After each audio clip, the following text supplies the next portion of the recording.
4 autres ministres étaient également au rapport ce 14 février et le reportage est à retrouver au cours de ce journal. Également au rapport, le réseau national de lutte anticorruption. L'organisation affirme avoir suivi en 2024 131 dossiers de crimes économiques.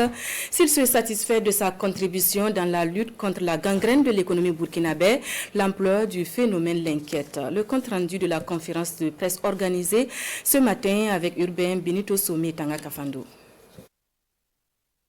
Le RENLAC fait le point de ses actions judiciaires pour le compte de l'année 2024. Le réseau national de lutte anticorruption note un total de 131 dossiers qui ont fait l'objet de suivi par le RENLAC. Parmi ces dossiers, 24 sont nouveaux, dont 17 sur initiative de l'organisation. L'affaire Vincent Dabilgou, les dossiers de malversation foncière impliquant les anciens maires de la ville de Bobo-Dioulasso et l'affaire des détournements de fonds au ministère de l'Action humanitaire, encore appelée affaire Amireu-Téyan, ont été les plus emblématiques.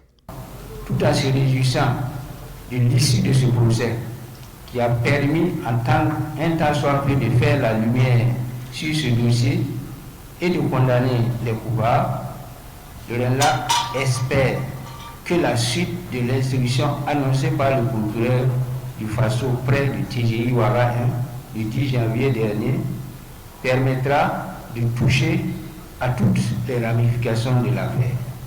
C'est d'autant plus que de nombreuses autres personnes ont été citées par le principal mis en cause, parmi lesquelles des anciens ministres. Pourtant, toutes ces personnes citées n'ont pas comparu à la barre pour être entendues.